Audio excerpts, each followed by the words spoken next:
अघोरी जब मृत्यु को प्राप्त करता है, जब मर जाता है, तो उसका शिष्य भी जो भी होता है उसको उसकी खोपड़ी मिलती है। अच्छा। उसकी खोपड़ी मिलने के बाद खाना पीना इस खोपड़ी के अंदर ही होता है सारा उसका। तो आप इसी में खाते हो? सारा कुछ इसी में खाना पड़ता है, सारा कुछ इसी में करना पड़ता है। क्योंकि जब मेरा गुरु है जब मरा था तो वह उसके शिष्य थे 108, 108 थे। तो सबसे प्रिय मैं था, क्योंकि मैं उसकी सेवा डेली करता था और उसके ही कर्म पे चलता था। जो उनको बताया था कि इस मार्ग पे चलना है हमें, उस मार्ग पे ही चलते थे हम। तब उसने बोला कि ठीक है बेटा, मरने के बाद मेरी खोपड़ी इस बच्चे को मिलनी चाहिए। अच्छा। जब वो मरा, उसकी खोपड़ी वहाँ पे दफन पूरी बॉडी की। कुछ दिन के बाद है मैंने उस खोपड़ी को निकाला, सिद्ध किया। जिनको जो हमारे गुरु की शक्तियाँ थी सारी फिर हमारे अंदर वो प्रवेश हुई। ऐसे थोड़ी प्रवेश होती है, ऐसे खोपड़ी बिल्कुल भी नहीं मिलती। जाओ कि भी खोपड़ी लेनी है, खोपड़ी बिल्कुल भी नहीं। जो अघोरी होता है, अघोरी की अगर खोपड़ी मिल जाए तो वो किसी भी चीज़ से नहीं डरता, फिर किसी भी चीज़ से कोई भी कार्य करवा सकता है। अघोरी की खोपड़ी होनी चाहिए, ऐसे तो हज़ारों खोपड़ियाँ मिल जाएगी। तो उनकी गुरु की शक्ति भी उस अघोरी के पास आ जाती उसकी है? अघोरी के पास आ जाती है, उसकी खोपड़ी के अंदर ही रहती है, उससे वो कोई भी कार्य करवा सकता है। अच्छा। और जैसे आप कह रहे हो उनको दफनाया जाता है, उनको जलाते नहीं है? जलाते नहीं है, दफनाया जाता है अघोरी को। उसकी जो इतनी दुर्गति होती है बॉडी की, कीड़े डाल देते हैं, सड़ती नहीं बॉडी, ऐसे गाड़ते नहीं है, रखते हैं। जैसे कि खड्डा खोद के रख दिया, फिर क्या है, उसके जानवर खा जाते हैं ऊपर से पूरा मांस, उसको ऐसे ही छोड़ा जाता है? ऐसे ही छोड़ा जाता है खुले में। फिर जब मांस खा लेते हैं उसके बाद लेकिन क्या होता है? उसकी देख रेख करनी पड़ती है, कोई बड़ा जानवर उसे लेके चला जाता है ना, दिक्कत हो जाती है उसमें। जैसे भी अघोरी है, वो मर गया है, वहाँ पे रह के तपस्या करनी पड़ती है जब तक उसका पूरा कंकाल ना निकल जाए। तब जाके वो उसकी क्या है खोपड़ी हमें मिलती है। ऐसे काट के खोपड़ी नहीं जलाए देते हैं तो उसकी हड्डियाँ मिलती है, खोपड़ी टूट जाती है पूरी दफनाने के बाद होती है। जैसे अघोरी जैसे वैसे जैसे हायरार्की लेवल होता है हर उसमें कि भाई, तो अघोरी उसमें भी होता है कि भाई सबसे बड़ा जो अघोरी होगा उसके पास क्या शक्ति होती है, जैसे कि फिर अगर सबसे अगर बड़ा अघोरी हो तो उसे ये मिलता है पावर कि वो भगवान को कुछ क्षणों के लिए ज़मीन पे बुला सकता है, साक्षात। ये होता है? ये होता है। अगर अघोरी सच्चा अघोरी मतलब अपनी इच्छा शक्ति को मार के, अपनी तपस्या करके अपनी शक्तियों को बढ़ा सकता है, वो अगर ये कर ले तो वो कुछ क्षणों के लिए प्रभु को, जितने भी देवी देवता है उसे वो धरती लोक पे बुला सकता है कुछ समय के लिए। तो वो उनसे कार्य करवाते हैं या फिर सिर्फ आशीर्वाद लेते हैं? काम कि मुझे इस भगवान से काम करवाना पड़ सकता है। जैसे कि मान लो रावण था, रावण में इतनी शक्तियाँ थी, वो पूरे वेद का ज्ञाता था, जितने भी वेद थे शायद उन वेदों का ज्ञाता था वो किसी भी पर भगवान को बुला सकता था। एक समय की बात थी कि भी उनको लगा कि मेरे ऊपर साड़ी साती है, तो उनको शनि भगवान का डर था। शनि भगवान को पकड़ के वहाँ पे दीवार की साइड पे रख दिया उनको और बांध दिया। जब शनि महाराज का उन पर दृष्टि लगी कि भी आपको शनि से खतरा है, साड़ी सती आपको लग जाएगी तो आपका लंका पूरा जल जाएगा, या मतलब जितने भी आपका ऐशोराम है सारा छिन जाएगा। तो लंकापति रावण ने क्या किया, उसे पकड़ के शनि महाराज को पकड़ के भींत की तरफ नज़र करके उनको बांध दिया सांकलों से। फिर 9 ग्रह का खतरा बताया उन्होंने को, तो पूरे 9 के 9 ग्रह को अपने घर पे बांध दिया उनको। रावण जितना पावरफुल था, जब अगर वेद का ज्ञाता हो जाए तो मान लो किसी भी चीज़ का डर नहीं है। रावण बहुत शक्तिशाली था, लेकिन किसी भी चीज़ को मान लो अगर किसी का सर्वनाश करना है तो वो अपना ही कर सकता है, दूसरा कोई नहीं करेगा। रावण भी कैसे मरा था, उसका भाई के कारण मरा था। नहीं, रावण को राम नहीं मार सकता था, जो प्रभु श्री राम है वो कभी नहीं मार सकते थे। विभीषण था उनका भाई, उन्होंने उनको बताया कि भी प्रभु ये ऐसे नहीं मरेगा, उसकी नाभि में अमृत्य है, अगर आप उस पर अटैक करोगे, उस पर बाण चलाओगे, अगर उस पर वो बाण लग गया तो उसकी मृत्यु हो सकती है, अन्यथा ये नहीं मरेगा, अजर अमर है। अमर ही था रावण। घर का भेदी लंका ढाए, वही बात है। घर का अगर कोई भेदी है वही सर्वनाश करा सकता है, दूसरा कोई नहीं करवाएगा। दूसरों को क्या मतलब है। सही बात है। महाराज जी, और केस की बात करते हैं। आपके पास कोई ऐसा केस आया हो जिसके ऊपर कोई एंटिटी थी जो आपके ऊपर भी हावी हो गई हो, आपको भी बहुत मुसीबतों का सामना करना पड़ा हो, ऐसा कुछ केस बताओ। ऐसे तो हज़ारों केस थे कि भी एंटिटी आपके पड़ती ऊपर है, बहुत ज़्यादा हावी हो गई हो। हावी होता है, शरीर है सुन्न पड़ जाता है, मान लो किसी चीज़ की बीमारी लग जाती है, ऐसे कुछ होता है। एक क्रिया थी एक बच्ची थी, एक बच्ची थी बहुत बीमार थी, बीमारी ग्रस्त थी एकदम पूरा। उसको ऐसा रोग लगा था कि भी कोई उसे दूर नहीं कर पा सकता। मान लो कि उसके शरीर पे इतने इतने बड़े गड्ढे हो गए थे, कीड़े भी लग गए थे, लेकिन वो मर नहीं रही थी। गड्ढे क्या अपने आप ही गड्ढे हुए? गड्ढे हो गए अपने आप ही। अच्छा। वो तकरीबन थी 16 से 17 के बीच में थी, बच्ची थी छोटी, ज़्यादा बड़ी नहीं थी। काफ़ी लोगों के पास वो जा चुकी थी कि भी डॉक्टर को दिखा चुकी थी कि भी कीड़े क्यों पड़ रहे, कीड़े निकाल देते हैं, डॉक्टर दवाई लगा जाते हैं, 30 से चौथे दिन वापस कीड़े पड़ जाते हैं, लेकिन मर नहीं रही थी लड़की, पता नहीं क्यों। तो कहीं ना कहीं लोगों से पूछ के उन्होंने मुझसे कांटेक्ट किया कि भी प्रभु जी ऐसी बात है, आप मेरे घर पे आओ, आपको कुछ दिखाना है मुझे। तो मैं वहाँ पे गया हुआ था, तो मैंने बोला ठीक है चलो चलते हैं आपके घर पे भी। जब मैंने वहाँ पे घर पे जैसे एंट्री की तो घर में इतनी भयंकर बदबू आ रही थी, अच्छा। इतनी बदबू कि मानो घर पे जाना ही पॉसिबल नहीं है, उल्टियाँ आ जाए किसी को भी, नॉर्मल इंसान को। एक डेड बॉडी कैसे सड़ती है ऐसे, अच्छा। बांस मारती है वैसे बांस मार रही थी, पूरे घर में बदबू आ रही थी। जैसे तैसे करके अंदर गया अभी कि क्या है क्या नहीं है देखते हैं। जब उन्होंने कपड़ा हटाया उस बच्ची के ऊपर, वहाँ पे मेरा एकदम दिमाग हिल गया, ये कौन सी बीमारी लग गई। क्या क्या दिखा आपको? वहाँ पे कीड़े रेंग रहे थे उसकी बॉडी पे पूरे, लेकिन बच्ची है, रो नहीं रही थी। अचानक उसकी आँख खुली थी, वो सबसे बातचीत कर रही थी। मेरे तो रोंगटे खड़े हो गए, बच्ची बात कैसे कर रही है ये, आवाज़ें भी नहीं निकाल रही थी, रो भी नहीं रही थी, कुछ भी नहीं कर रही थी। डॉक्टर्स को दिखा दिया था इन्होंने पहले? सभी को दिखा दिया। और अगर कीड़े पड़ रहे हैं, कीड़े हमें खा जाए, मच्छर भी खा जाए, तो भी हम क्या है कोई एक्टिविटी करते हैं, हाथ हिलाना या और कुछ, उसे कीड़े खा रहे हैं तो भी वो कुछ नहीं कर रही थी, आराम से लेटी हुई थी, कोई फ़र्क नहीं पड़ रहा था उसे। मतलब अजीब सा था। मैं बोला था ये हो क्या रहा है, मेरे ही बस की बात नहीं थी कि मैं क्या है, मैं क्या देख रहा हूँ, ये सच में है या मेरे आंखों का धोखा ही है बस। जब मैंने ये देखा तो मैंने बोला कपड़ा लगा दो आप। मैंने बोला ये चीज़ है क्या कि गुरुजी पता नहीं, अचानक से 1 साल हो गया मैं परेशान हो रहा हूँ, ना बच्ची मर रही है, ना रो रही है, ना हमें कुछ बोल रही है, हमें तकलीफ़ हो रही है। मैंने बोला ये बात है। जब मैं वापस आया मेरे दिमाग में एक ही बात घूम रही थी, है क्या, जानना तो पड़ेगा, क्योंकि ये चीज़ देख लें तो फिर जानना तो पड़ता ही है कि भी क्या चीज़ है, पहली बार देखी है। जब मेरे गुरु थे काशी के, वहाँ पे मैं गया था, मैंने उनको दिखाया कि गुरुजी ऐसी ऐसी बात है, मेरे पास ऐसा एक इंसान आया था, मैंने ये चीज़ देखी है, मेरे को ये बताओ, मैंने आज तक सुना नहीं, देखा नहीं, आपने भी मुझे नहीं बताया। उन्होंने बेटा उनका पिछले जन्म का ये पाप है, वो इस जन्म में दिख रहा है। अच्छा। पिछले जन्म में ये जो बच्ची थी ना, ये एक औरत थी, मतलब शादीशुदा नहीं थी, नॉर्मल औरत थी, और पेट से थी, किसी के साथ मतलब शारीरिक संबंध बना के उसके बाद ये अपना बच्चा है पेट में धारण किया था उसने, और जो जिसके साथ उसने संबंध बनाया उसने उससे शादी नहीं की थी। लेकिन इस बच्ची ने, जब उसके पेट में धारण बच्चा था, 1 महीने का हो गया, 2 महीने का हो गया, 3 महीने हो गया, 8 महीना जैसे भी हुआ, इस बहन ने, इस बच्ची ने ये किया कि इसे मैं मार देती हूँ, नहीं तो शादी कहाँ से होगी अगर इसमें सब पता करूँगी तो। मारने की कोशिश की। अबॉर्शन तो वो करा नहीं सकती थी क्योंकि 8 महीना हो गया।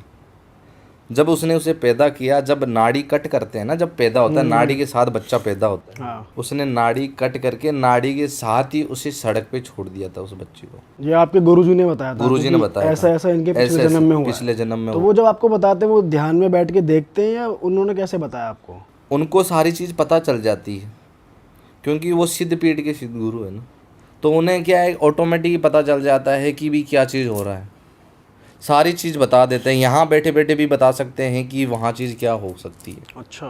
उनकी जो आंखें हैं ना, आंखों से सारी चीज़ पता कर सकते हो, उनको किसी चीज़ का छूने की ज़रूरत नहीं पड़ सकती। उन्होंने मुझे सारी चीज़ बताई ना, मेरे भी रोंगटे खड़े हो गए कि ऐसा है। तो उसने उस बच्ची को छोड़ा था, अपनी बेटी को, तब जाके क्या है उसे पिछले जन्म का पाप भोगना पड़ सकता है। क्यों? क्योंकि जब बच्ची उसकी पैदा हुई थी ना, उसकी जूनी बहुत लंबी थी, उसको संसार में रहना था, उसको क्या है आगे बढ़ के कुछ करना था, उसकी उम्र पूरी नहीं हुई थी, उससे पहले उसे उसने मार दिया था। उसका पाप है, उसकी जो तड़प है उस बच्ची की, वो इसको इस जन्म में भोगनी पड़ रही है। जो कीड़े रेंग रहे हैं ना, उसका उसको भोग है, उसने जो पाप किया है उसकी जूनी है, उसे भोगनी पड़ रही है।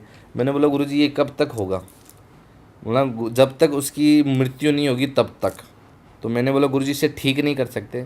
तो ठीक कर सकते हैं, ठीक कर सकते हैं, लेकिन बड़ा मुश्किल है।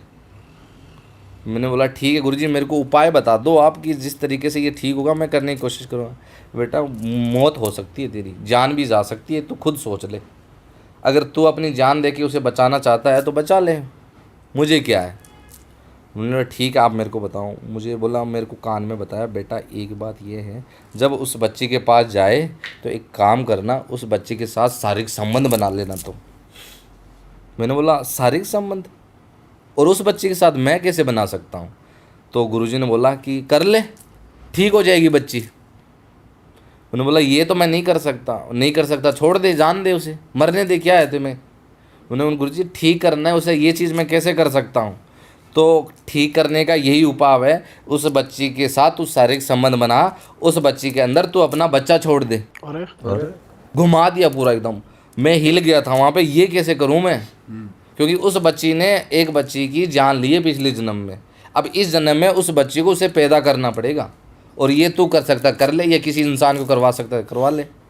किसी इंसान को तो बहुत दूर की बात है, मैं नहीं कर सकता, मैं उसे देख नहीं सकता, इतनी बदबू मार रही है, कीड़े रेंग रहे हैं, कीड़े के अंदर हम हाथ नहीं लगा सकते, उसके साथ सो कैसे सकते हैं। मैं खुद हिल गया था, दिमाग ख़राब हो गया था। गुरुजी ने बोला ये कर सकता है, वो बच्ची ठीक हो जाएगी तुरंत। मैं मानो दिमाग इतना सुन्न हो गया, मैं कुछ क्षणों के लिए वहाँ पे बैठा बैठा सोचता रहा कि क्या बताया गुरुजी ने। सही बात है, ये तो बहुत ही अजीब सा था, मेरे दिमाग में नहीं आया। कितने साल की थी वो बच्ची? 16-17 साल की। अच्छा, पाप है एक तरीके से, ये तो पाप सही पाप बात है पाप। बहुत। मतलब अगर उनके शरीर में कीड़े नहीं कीड़े भी ना हो तो भी पाप है, गलत ही चीज है ये सोचना पाप और है। करना, ये तो और बहुत ही बहुत लोग इसका फायदा उठाते भी हैं। फायदा उठाते हैं, बिल्कुल उठाते हैं। अगर कोई इंसान है बीमार पड़ रहा है, पैरालाइज है, अगर कोई बोल रहा है कि इसे ठीक कर दो, और कोई भी अघोरी है अपना लालच करने के लिए कि भाई आप है सब बाहर जाओ, पैरालाइज बच्ची कुछ बोल पाएगी? कुछ नहीं बोल पाएगी, सुन रहेगी, उसके साथ वो कोई भी कुछ कर सकता है, शारीरिक संबंध बना सकता है, गलत छू सकता है। जब मैंने ये सुना कि भी मैं ये कैसे कर सकता हूँ कि भी शारीरिक संबंध उन बच्ची के साथ, बिल्कुल भी नहीं। फिर मेरे को बैठ के समझाया, बेटा यह मात्र उपाय है, अगर ये तू कर सकता है तो कर ले, नहीं तो दूसरा कोई उपाय नहीं है मेरे पास। मैं वापस आया, उसके बाप को बुलाया, मैंने आओ मेरे पास, मैं आपको कुछ बताता हूँ। वो मैं जैसे ही उसे बताया कि ये चीज़ करनी पड़ेगी, उसने मेरी कॉलर पकड़ ली सीधा। क्योंकि एक बाप है, अपनी बच्ची की ये बात सुन के कोई भी हावी हो सकता है कि भी ये चीज़ क्या बोल रहे हो आप। उसने मुझे गला पकड़ा, मैंने बोला बैठो आप, मैं नहीं बोल रहा, मैं करूँगा। अगर इलाज है तो यही है, इसके बाद कोई इलाज नहीं है। उन्होंने बोला कि गुरुजी माफ़ करो, आप है इतना कुछ किया मेरे लिए, जाओ आप, ठीक है। ये नहीं कर सकता। मेरी बच्ची वहाँ पे बैठी है, मैं कोशिश कर लूँगा जितना मेरे से होगा, लेकिन ये पाप नहीं होने दूंगा मैं। मैंने बोला ठीक है कोई बात नहीं, आप जाओ। वो चले गया अपने घर पे बैठ के उसी दिमाग में यही बातें, मेरी बच्ची क्या पता सही हो जाए, क्या पता ठीक हो जाए।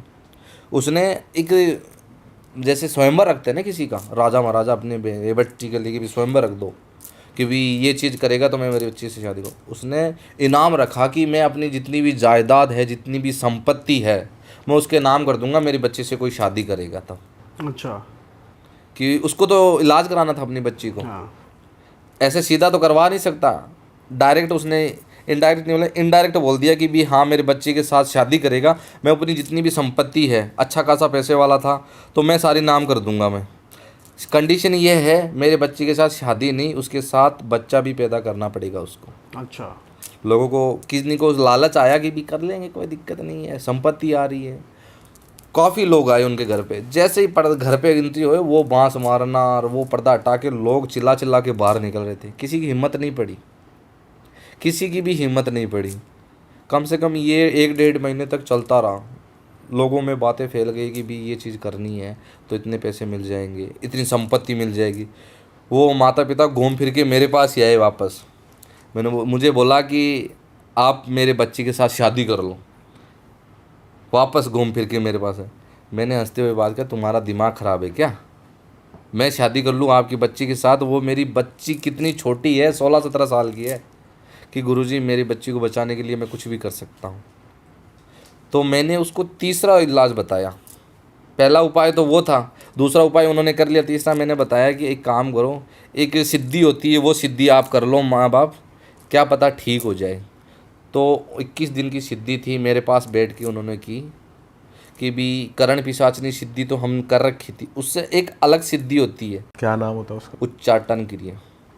उच्चाटन क्रिया में ऐसी होती है, किसी भी चीज़ को हमसे जो प्रेमी है, हमसे वो दूर जा रहा है, उसे हमारे पास वापस लाने के लिए, एक तरीके से मर ही रही थी वो, उसे हम वापस पा रहे थे।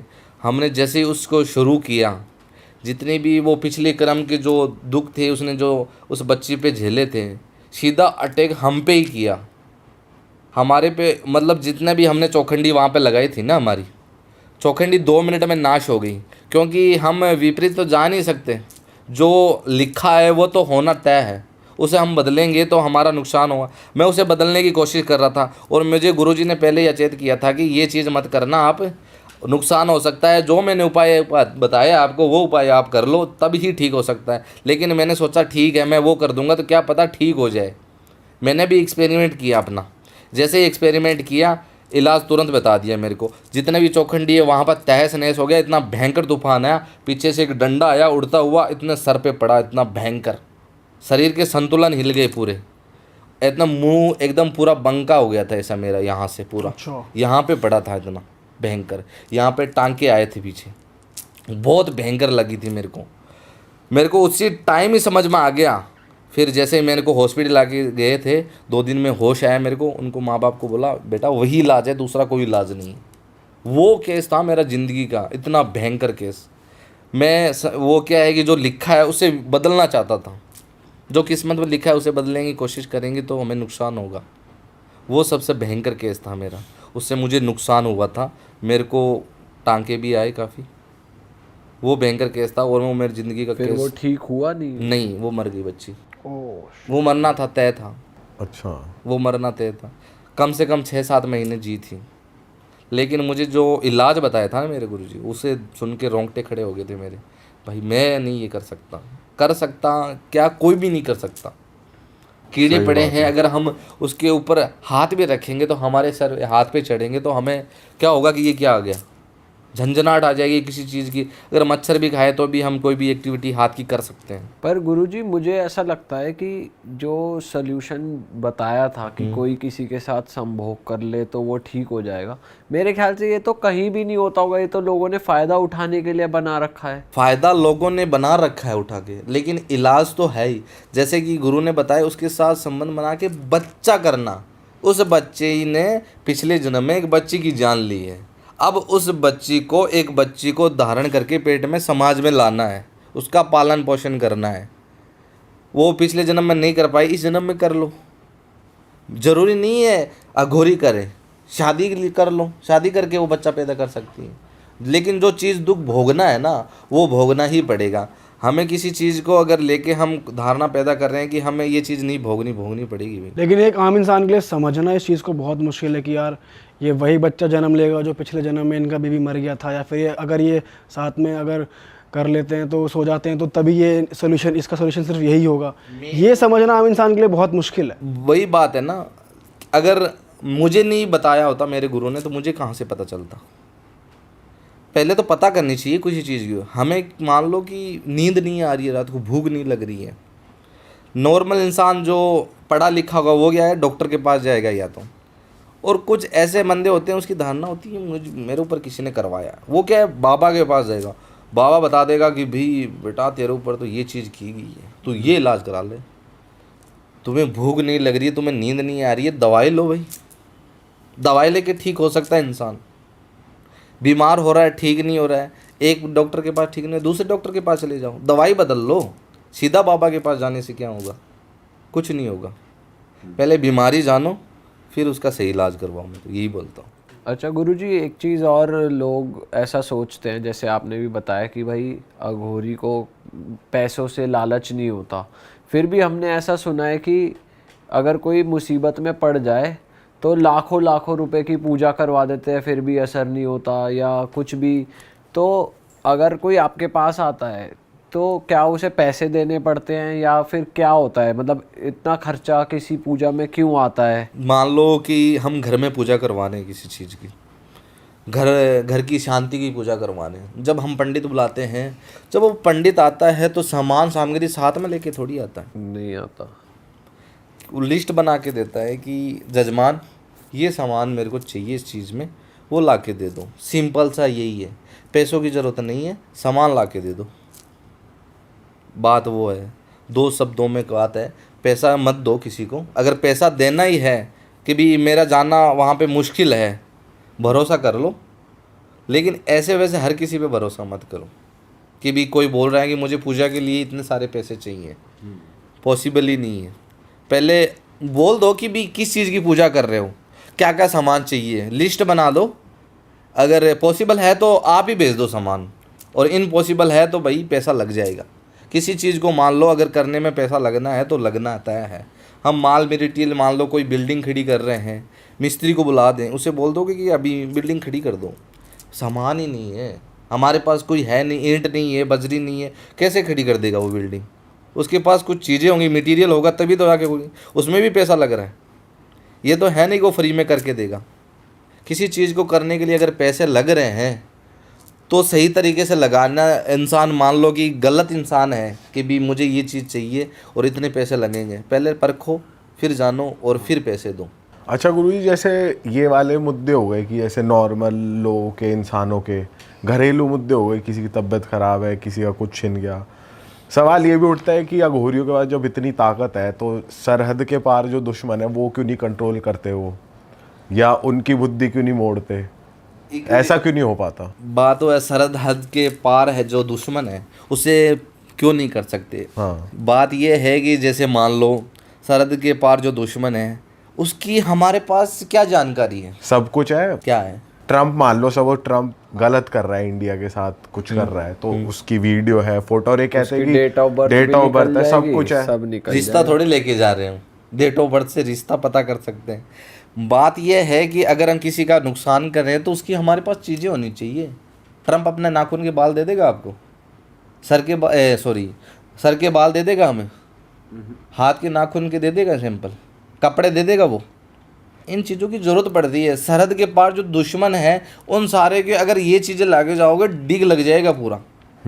बड़ा सा प्लॉट लेना पड़ेगा हमने, वहाँ पे वो सारी चीज़ें डलेगी, तब जाके हम एक एक करके सारे का नुकसान करने जाएंगे, हमें जन्म लग जाएंगे। पर कहते तो ये भी है कि फोटो से भी हो जाता है बिल्कुल तंत्र, सिर्फ फोटो से नहीं होता। फोटो से बिल्कुल नहीं होता तंत्र। कुछ चीज़ें होती हैं, उन चीज़ों से ही कार्य करना पड़ता है। खाली फ़ोटो से कुछ नहीं होता। ऐसे मुझे उठा के कोई भी फ़ोटो भेज देगा, रिश्ता भी तो होना ज़रूरी है ना उसके साथ रिश्ता होना बहुत ज़रूरी है। मान लो किसी प्रेमी जोड़े को, मान लो अगर कोई किसी के ऊपर करवा रहा है कि मुझसे वो रूठ गया है, दूर हो गया है, कुछ समय के लिए मुझे ब्लॉक कर दिया है, मुझे उससे वापस बात करनी है।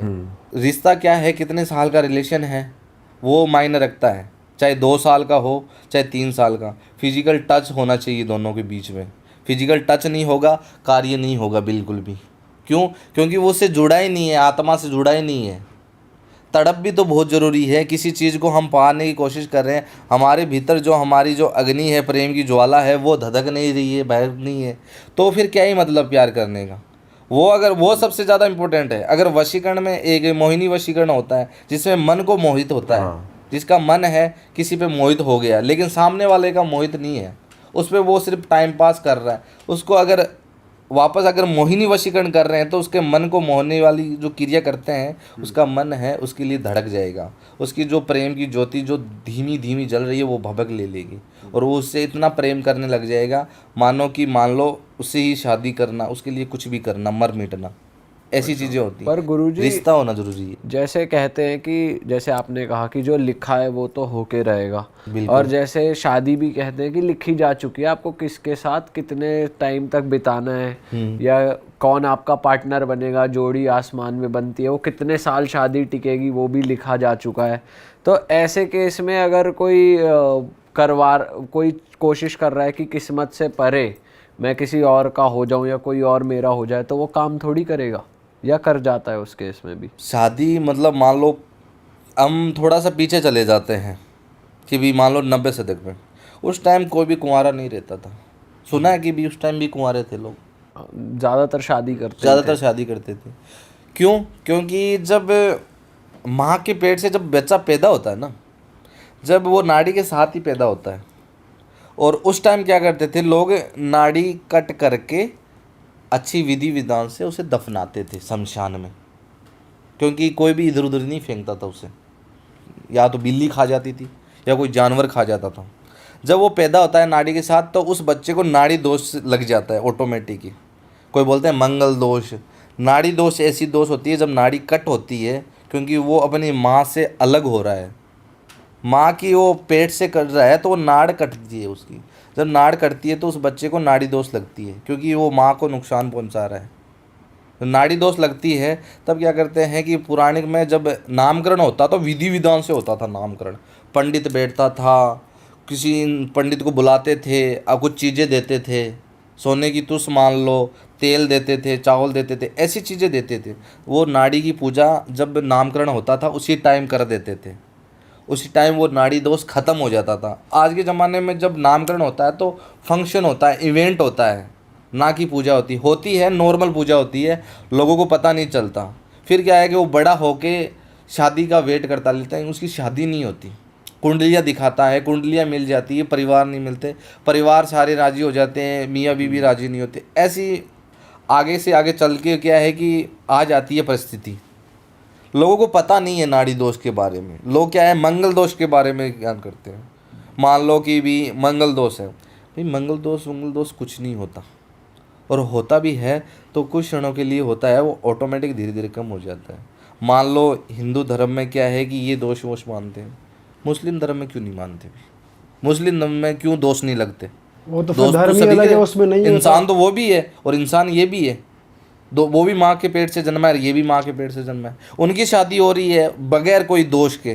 तुम्हें दोष किस चीज़ का लग रहा है? महाराज जी फिर तो वो मानने ना मानने वाली बात है, क्योंकि देखो ना, ऐसे मानने तो ना मानने वाली बात है, लेकिन मुस्लिम धर्म में भी किसी इंसान की शादी नहीं होती, वो भी कोई कई कुंवारे रह जाते हैं। लेकिन वो क्या है कि हिंदू धर्म में धारणा है, अगर हिंदू धर्म में धारणा पैदा हुई है, वर्णन है किसी चीज़ का, सत्य है, वैथ्य नहीं है, बिल्कुल सत्य है। अगर इस नाड़ी दोष का अगर हम इलाज सही तरीके से करवाएं, पौराणिक तरीके से जो करते आ रहे हैं, अगर उसी तरीके से हम करवाएं तो कोई भी इंसान कुंवारा नहीं रहेगा, सभी इंसान की शादी तय है। कुछ हत्ते ही मर जाते हैं कि भी मुझे इससे प्यार है, इसी से शादी करनी है। पर फिर वो गलत नहीं है, जैसे कोई हत्ते पड़ गया और उसका ब्रेकअप हो गया, वो नहीं लिखा, लेकिन वो पीछे पड़ रहा है और फिर भी वो उपाय करवा रहा है, कुछ भी कर रहा है, और अघोरी भी है, वो करते हैं मदद कि भाई चलो ठीक है, तो गलत नहीं है वो कि जैसे होना नहीं लिखा फिर क्या भी होता करा है कि दिया। अगर अघोरी का तंत्र विद्या का सहारा लेके लास्ट में उसको नुकसान है, शादी करवा देगा वो, लेकिन मियाँ बीबी 2-3 साल तक ठीक रहेंगे, लड़ाई झगड़ा होने लग जाएगा वापस, या उनके पेट में बच्चा है वो ठीक तरीके से पैदा नहीं होगा। क्यों? क्योंकि शादी से पहले ही उन्होंने गलत काम कर रखे, या तो शारीरिक संबंध बनाया है तो उसने मिसकैरेज करवाया है, कुछ दवाइयाँ ली है, आगे चल के उन्हें नुकसान होना तय है। अगर तंत्र विद्या का सहारा लोगे, जो अंत है वो बहुत माड़ा होगा। अगर सही तरीके से करवाया है तो माड़ा नहीं है, अगर ज़बरदस्ती है तो माड़ा होगा, बहुत माड़ा होगा, इतना भयंकर माड़ा होगा कि दोनों परिवार हैं, मिले हैं तो बिछड़ भी सकते हैं। मरण नहीं होगा किसी का, बाकी आगे चल के उनके नुकसान हो सकते हैं किसी चीज़ के। उन चीज़ों का ध्यान रख अगर कार्य करवा सकते हो तो करवाना, नहीं तो दूर रहो। घर वाले अगर किसी अपने बच्चे या बच्ची के लिए कोई रिश्ता देख रहे हैं, सही देख रहे हैं, उनको तजुर्बा है, उन्होंने दुनिया देखी है, पहले तो मैं यही चाहूँगा। अच्छा गुरुजी, जैसे हमने बहुत सारे एंटिटीज़ के नाम सुने हिंदू धर्म में भी और दूसरे जो धर्म है उनमें भी, तो आपका किसी ऐसी एंटिटी के सामने हुआ, या आपके हिसाब से कौन सी सबसे ज़्यादा ताकतवर एंटिटी है? देखो, मान लो हिंदू धर्म में मान लो, चाहे मुस्लिम धर्म में मान लो, कोई भी मान लो, सभी अपने आप में ही पावरफुल है। अरे वाह, आपने ये वीडियो यहाँ तक देख ली भाई, तुमने हमारी मेहनत सफल कर दिया, तुम ही लोग हो असली रियल हिट। और अगर आपको बहुत मज़ा आ रहा है ऐसी क्लिप्स में, ऐसी वीडियोस में, तो फटाफट जाइए प्लेलिस्ट पे बिंज वॉच कीजिए और सारी वीडियोस देख डालो और मौज काटो। That is it. हम मिलेंगे नए पॉडकास्ट में, नई क्लिप में। Till then bye bye, see you, take care, do subscribe.